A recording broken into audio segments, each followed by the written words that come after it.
Croeso i'r cyflwyniad hwn am Gwendolyn a Margaret Davies, dwy wraig o Sir Drefaldwyn sydd wedi fysbrydoli i drwy gydol fy mywyd. Rhian Davies ydw i, a dwi wedi bod yn gyfarwyddwr artistig Gwyl Gregynog ers 2006. Mae'n anrhydydd personol i fod y ferch gyntaf i raglennu'r ŵyl ers cyfnod y chwiorydd.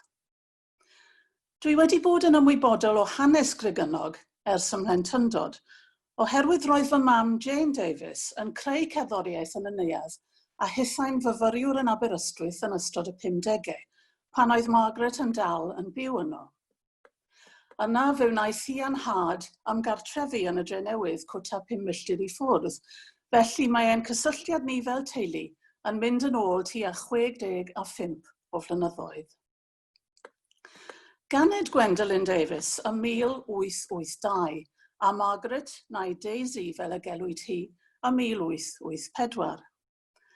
A hwythen nhw resau i David Davies Llandinam, y gŵr busnes craff a wnaeth ei ffortiwn gyda busnesau fel yr Ocean Coal Company, Rheilffyrdd Canolbarth Cymru a'r dociau yn y Bari. Defnyddiodd y chwiorydd y cyfoeth a etifeddwyd ganddynt bydd nawddogaeth a dyngarwch. Cawsant ei magu ym Mhlas Dinam, ar gyrion pentre Llandinam. Ei tad Edward Davies oedd unig fab David Davies, ond roedd y pwysau o gadw trefn ar yr holl busnesau yn dreth ar ei iechyd meddwl, a bu farw'n ifanc yn ddim ond 56 mlwydd oed. Sefydlodd y merched yr adran gemeg ym Mhrifysgol Aberystwyth cof amdano ym 1918. Saif yr adeilad ar y buarth ac mae bellach yn gartref i'r ysgol gelf. Roedd gan y chwiorydd hefyd frawd hŷn, sef David Barwn cyntaf Davies, a wasanaethodd fel aelod seneddol rhyddfrydol dros Sir Drefaldwyn rhwng 1916 a 1929. Cyfrannodd nawdd mwyn sefydlu'r deml heddwch yng Nghaerdydd at y gadair gwleidyddiaeth rhyngwladol yma yn Aberystwyth ac at Gymdeithas Coffa Brenin Edward y Seithfed Cenedlaethol Cymru a ffurfiwyd gyda'r bwriad o ddiddymu tuberculosis. Caiff paentiadau a cherfluniau enwog y chwiorydd Davies eu disgrifio'n aml fel casgliad gregynog, ond fe ddechreuon nhw brynu celf ym 1918 pan oedden nhw'n dal i fyw ym Mhlas Dinam. Gwaith o'r argraffiadwyr oedd ymhlith y darnau cyntaf a gwnaethon nhw eu prynu, yn cynnwys 2 ffeintiad ar gynfas o Lilies y Dŵr gan Claude Monet a 4 golygfa o Venice. Roedden nhw'n prynu pethau ar wahân gan ddilyn eu diddordebau personol. Yn y pen draw byddai Amgueddfa Genedlaethol Cymru yn derbyn 230 darn o waith celf gan Gwendolyn ar ôl iddi farw ym 1951 a gan Margaret ym 1963, ac roedd hynny wedi gweddnewid y casgliad canolog. Astudiodd Margaret yn ysgol gelf y Sleid yn Llundain, ac mae sawl enghraifft o'i ffaentiadau olew a thorluniau pren wedi goroesi hyd heddiw. Ond nid oes cymaint o bobl yn gwybod bod hi hefyd wedi astudio'r delyn dan ofal Gwendolyn Mason a fyddai'n mynd ymlaen i ddysgu Osian Ellis. Roedd Gwendolyn hefyd yn chwarae'r ffidil yn fedrus ac roedd ganddi offerynnau hardd iawn, un o waith y teulu Gwarneri a'r llall yn Stradivarius a elwir The Park.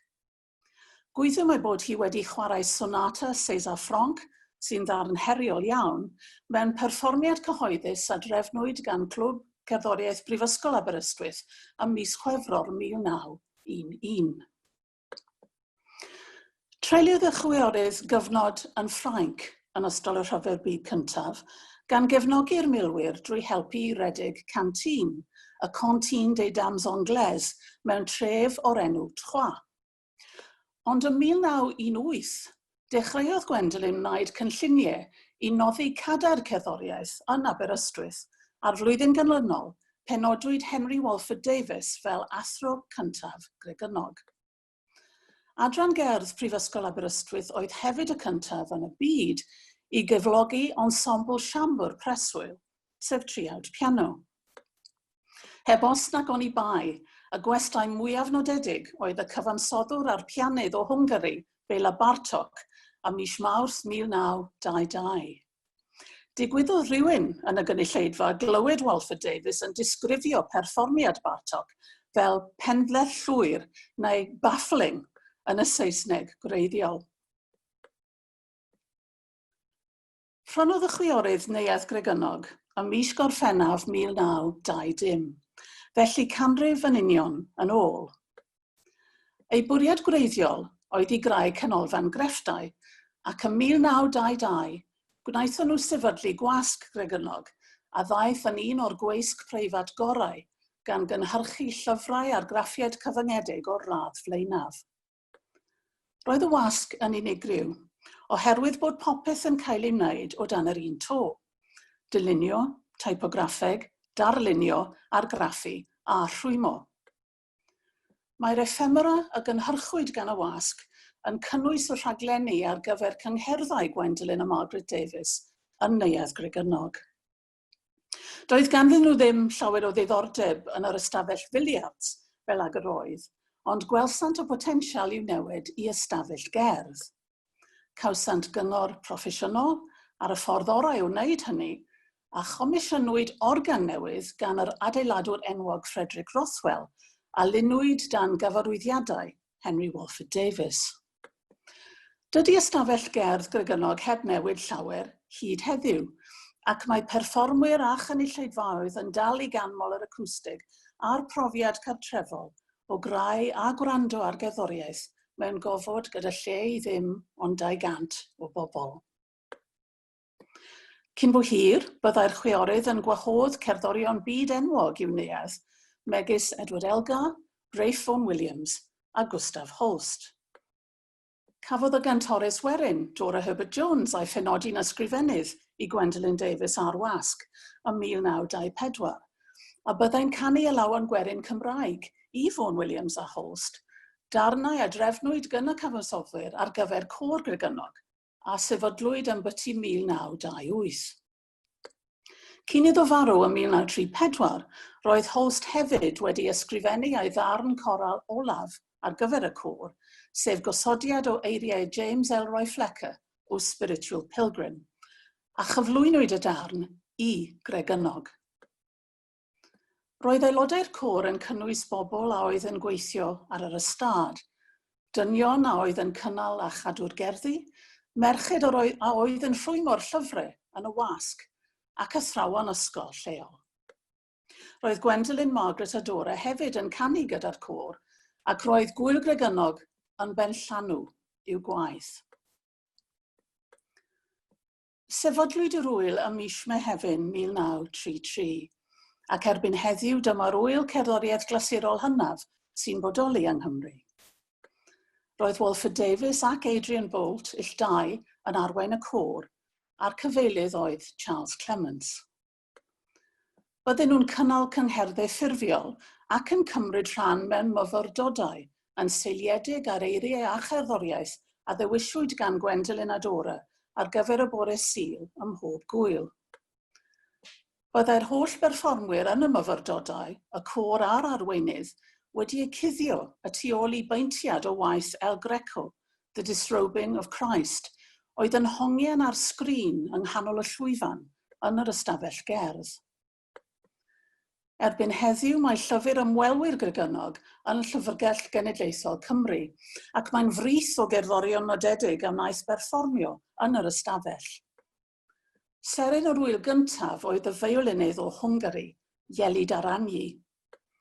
Cafodd y gantores Leila Megan a'r cyfansoddwr Arwel Hughes ei gwahodd i gymryd rhan yn nes mlaen yn y 30au. Ac roedd Thomas Jones, George Bernard Shaw a Joyce Grenfell hefyd ymhlith o'r ymwelwyr cyson. Byddai'r chwiorydd yn talu am bawb i aros yn y neuadd, pinau os oeddent yn artistiaid neu'n gynulleidfa. Canodd côr Gregynog ddwywaith yn yr Albert Hall hefyd yn ystod y 30au, a gwnaethon nhw ddarlledu Dioddefaint Sant Matthew gan Bach o'r ystafell gerdd ym 1939, tipyn o gamp dechnegol, yn nyddiau cynnar radio byw. Gyda dyfodiad yr Ail Ryfel Byd, marwolaeth Walford Davies ym 1941 a Gwendolyn Davies 10 mlynedd wedyn, ni chafwyd fawr o gerddoriaeth yn y neuadd am gyfnod hir. Ond ar ôl penodi Ian Parrott fel athro cerdd Aberystwyth ym 1950, dechreuodd ddod ar fyfyrwyr draw i gynnal cyngherddau ac yn ddiweddarach ail gyfres o wyliau rhwng 1956 a 1961. Y 50au oedd oes aur adran gerdd Aber, gyda rhai o'r myfyrwyr yn mynd ymlaen i fod yn ffigurau pwysig ym myd cerddoriaeth Cymru a thu hwnt, Kenneth Bowen, David Harris, John Cannon-Jones, Chwiorydd Davies a William Mathias. Cafwyd ambell i bremier o gyfansoddiadau cynnar Mathias yn yr ystafell gerdd. Ar ôl i Grigynnog gael ei drosglwyddo i Brifysgol Cymru ym 1963, dyfarnwyd cymrodoriaethau i gerddorion, llenorion ac artistiaid. Derbyniodd Osian Ellis gymrodoriaeth i ymchwilio i'w lyfr Hanes y Delyn yng Nghymru, ac i ddiolch am y cyfle hwnnw, penderfynodd drefnu gwyl arbennig ym 1972 gyda pherfformiad gyda Benjamin Britten a Peter Pears yn ei chafbwynt. Yn noson honno, oedd y tro cyntaf i fi fynd i ddatganiad yn Grigynnog, mis ar ôl ym mhenblwydd yn 11 oed, ac mae llofnodion yr artistiaid geni o hyd. Mae'n rhyfedd o fyd i feddwl bod y ferch ifanc honno bellach yn rhaglennu'r union wyl ei hun. Ar ôl i'r tenor byd enwog, Anthony Rolfe Johnson, briodi Elizabeth Jones Evans o Drenewydd a phrynu bwthyn yn Llanwnog, atgyfodwyd y gyfres bresennol o wyliau ym 1988. Roedd cyngerdd coral yn dal i fod yn elfen bwysig o'r rhaglen, a byddai Tony yn gwahodd cyd-gantorion fel Benjamin Luxon, John Mark Ainsley a'r Bryn Terfel ifanc pan oedd yn fyfyriwr yn y Guildhall. Roedd yr hyfforddwyr lleisiol o America, Diane Forlano a Barbara Pearson, hefyd yn cynnal gwersi meistr poblogaidd a oedd yn denu myfyrwyr o 4 ban byd. Fe olynais i Tony yn 2006 ac fel hanesydd cerdd a chantores, dwi'n wedi manteisio ar dreftadaeth y neuadd ac ar fymchwil personol ar gyfansoddwyr o Gymru wrth guradu ein rhaglenni. Dathlo mae'n penblwydd yn 75 mlwydd oed yn 2008, er enghraifft, drwy atgyfodi'r gerddoriaeth a oedd yn gysylltiedig â chôr Grigynnog, yn cynnwys y trefniannau o Lawen Gwerin Cymreig gan Holsta Vaughan Williams a'r Pied Piper of Hamelin gan Walford Davies a gyflwynwyd i'r côr. Ac roedd ein rhaglen arfennus wedi ysgogi gan beintiadau Monet o'r ddinas a brynwyd gan y chwiorydd. Dwi'n seilio pob gwyl ar un thema ganolog ar gyfer yr holl gyngherddau, sgyrsiau ac arddangosfeydd. Yn yr un ffordd ag yr oedd y chwiorydd yn gwahodd Lena McGann ac Arwel Hughes i gymryd rhan yn y gwyliau cynharaf, rydyn ni'n parhau i gydweithio â rhai o brif berfformwyr Cymru yn cynnwys Sioned Williams, Catrin Finch a Llyr Williams. Rydym hefyd wedi cael perfformiadau cyntaf o waith gan gyfansoddwyr cyfoes Cymru, Hilary Tan, Christopher Painter, Rhodri Davies a Hugh Watkins. A rydyn ni'n ceisio ailgyflwyno cerddoriaeth gan gyfansoddwyr o Gymru o'r gorffennol, megis Alec Templeton, y cerddor o Gaerdydd a gafodd yrfa ddisglair fel personoliaeth radio yn America ac sydd â'i seren bersonol ei hun ar balmant y sêr yn Hollywood. Fel merch i arweinydd, dwi'n teimlo'n angerddol am dreftadaeth gorawl y neuadd, a bu'n brofiad bendigedig clywed ensembles rhyngwladol gwefreiddiol fel rhan o raglennu'r wyl yn cynnwys The 16, The King's Singers, Tenebrae, Vox Luminis a'r Flemish Radio Choir. Cynhalwyd gwyl harpsichord yn Grigynnog yn y 30au hefyd, ac mae hynny wedi fysgogi i gyflwyno elfen newydd o gerddoriaeth gynnar i'n rhaglen, sy'n siwtio'r acwstig fendigedig i'r dim. Mae rhai o berfformwyr mwyaf talentog y byd ym maes cerddoriaeth y baroc wedi chwarae i ni yn yr ystafell gerdd. Jordi Savall, Academia Byzantina, Michaela Petri, Mahan Esfahani, Rhian Davies a Thomas Dunford. Rydym hefyd wedi cyflwyno yn perfformiadau mewn lleoliadau eraill sy'n ganolog i'r themau blynyddol, megis Castell y Waun a Chastell Harlech, hyd yn oed ar drên stêm, rheilffordd Ffestiniog. A chawsom y fraint o gynrychioli gwaith gwyliau Cymru yng ngwyl bywyd gwerin y Smithsonian yn Washington, ac fel rhan o Wales Week USA yn Efrog Newydd. Weithiau wrth ymchwilio, rwy'n darganfod gwybodaeth newydd am Gwendolyn a Margaret Davies fel noddwyr y celfyddydau. A gwir y gair pan oeddwn yn ymchwilio i'r ffoaduriaid o Wlad Belg a gafodd noddfa gan y chwiorydd yn y canolbarth ym 1914. Roedd rhywfaint o waith wedi ei wneud eisoes ar yr artistiaid gan gynnwys Valerius de Sadleir a oedd yn byw yn Aberystwyth a Henri Ottavara a oedd yn byw yn Rhefaldwyn. Ond aeth y cerddorion o Wlad Belg a ddaeth i Sir Geredigion yn angof bron, felly roedd hi'n braf iawn ail ymweld ei stori drwy gyfrwng gwaith ymchwil yng Nghymru a Gwlad Belg.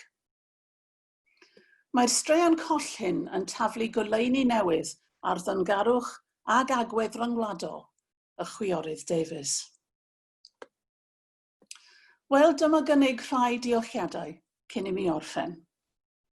Diolch i'r Eisteddfod Genedlaethol am gynnwys Gwendolyn a Margaret Davies fel rhan o arlwy Eisteddfod Amgen ac am y gwahoddiad i ddarlithio amdanynt. Diolch i Cymen am gyfieithu'r sgript ac i Griff Lynch am y cymorth technegol. A diolch i chi am ymuno â mi i nodi camlwyddiant cregynog eleni. I orffen, dyma ddyfyniad am gregynog a gyhoeddwyd yn y Liverpool Daily Post ym 1936. Disgrifiad o'r profiad o ymweld â'r wyl yn ystod y 30au pan oedd bywyd yn ei anterth yn y neuadd gyda'r ddwy chwaer. Mae ymweld â gregynog yn ymdebygu i Berer Undod.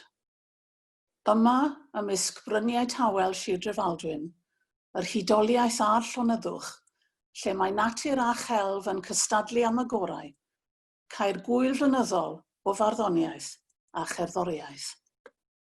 Yr ystad o didog, y tŷ gyda'i drysorau o beintiadau clasurol a modern, mae popeth yn naws y lle yn cyfrannu at y profiad prin hwnnw o gariad at gelf. Teg yw dweud bod gan gregynog gymeriad unigryw ac mae'n rhywbeth y byddai'n dda i weld yn cael ei efelychu mewn llefydd eraill.